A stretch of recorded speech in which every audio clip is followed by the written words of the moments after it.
Hi, this is Todd with ESOTERIC Car Care. Today we're going to be taking a look at the difference between towel drying versus air drying your car during the washing and drying process.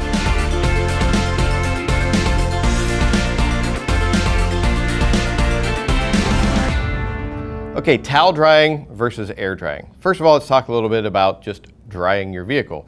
The biggest reason you want to dry the car afterwards is because you want to avoid water spots and streaking on the finish. Now, one way you can combat that is to have treated water. You can have deionized water, or you can have a reverse osmosis system. That is going to help out significantly, but it doesn't ensure or guarantee a complete spot-free rinse on it. But even with those, you have to worry about water spots and streaking to some extent.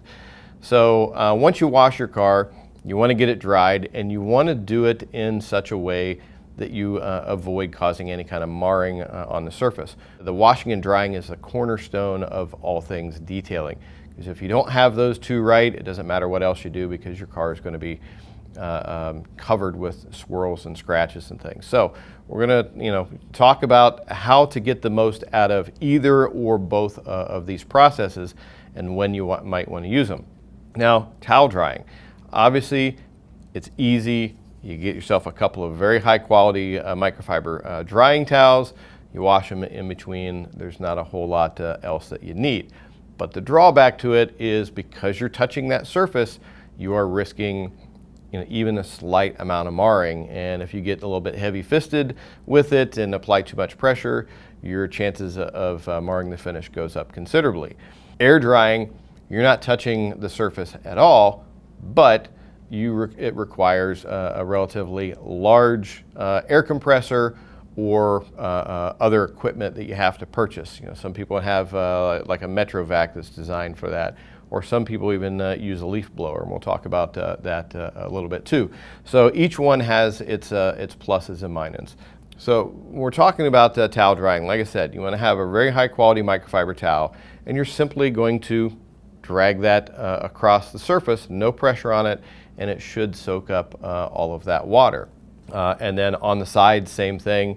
You can just pat the sides to it, or you can take it and lightly drag it across the surface as well. You can take a look at our videos on both washing and drying and on our G on microfibers, and we go a little bit more detail about that. Now we're talking about air drying. This adds a different element to it, and it's something that we use here in the shop all the time. We've got a great big air compressor, so it makes it easy. When you were dealing with coated vehicles, air drying works much better than non-coating vehicles, because when they're coated, water doesn't want to stay on the surface, so it comes off easily. If you don't have a coated vehicle, you can still air dry it, but you're going to be pushing the water around a lot. It's not going to be nearly as effective. But with air drying, you've got a couple things that you need to be concerned about. With whatever kind of nozzle or wand that you're using for it, you want to make sure that it has a rubber tip, or if it's one that doesn't have it, you want to keep it away from the surface, obviously. And if you're carrying around an air line, you want to make sure that air line doesn't bang up against the surface either. And if you're using an air compressor, make sure that you're regularly maintaining it as well, because you can get a lot of moisture and condensation in the line, or in some cases oil through the line.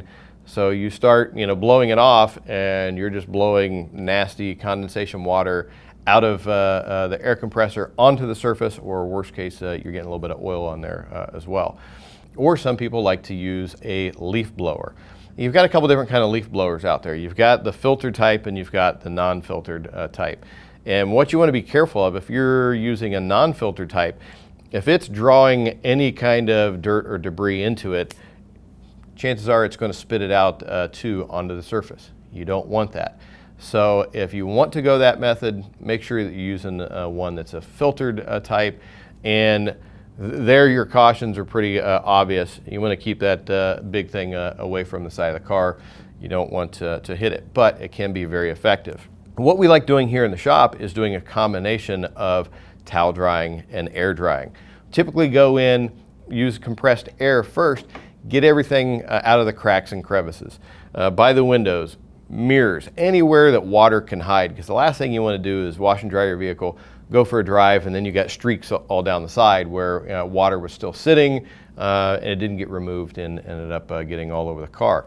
So by going in, air drying as much of the water off of the surface as you possibly can, then come back with your towel, and it should be just a very little bit of water left over. You're just dragging it here and there on the car, and shouldn't be much to remove, and it's all going to happen in a quick process so you won't get any kind of spotting or streaking with it. Another thing that you can do, we like to do here, is if you are using compressed air or you're using a MetroVac to do it, and if you're getting in around headlights or you're getting in around taillights, things of that nature, you're going to go in and you're basically going to put that towel right in front of it. So as you're blowing that water out, you're catching it with the towel so it's not spreading everywhere. So you're kind of killing two birds with one stone, so to speak. So using the two together is a really good method. Just remember, you got two different ways to do it. There's not one necessarily better than other. It's your personal preference, what you have access to, whether you want to buy additional equipment. Obviously with the air, it's going to be a little bit more of the expensive way to do it because there's equipment involved, but it's going to be the safest way because you're not touching the surface, or you're only touching it a little bit. Towel drying is very easy, provided you use a high quality microfiber towel to do your drying. Bath towels, beach towels, kitchen towels, take those completely out of your arsenal because they're not designed for automotive use.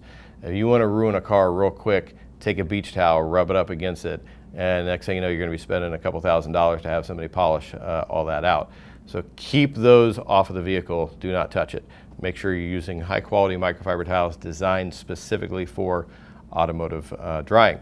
Well, that's about all on this subject. We've covered a lot of information, even though it might seem like a pretty basic topic. But if you find you have any additional questions, make sure leave them in the comments below. Hit that like button, subscribe to our YouTube channel because we're constantly updating new videos on detailing tips, tools, and techniques. And don't forget to share our videos on your favorite automotive and detailing forum. That's about all for today. For Esoteric Car Care, I'm Todd Cooperrider. Thanks. We'll see you again next time.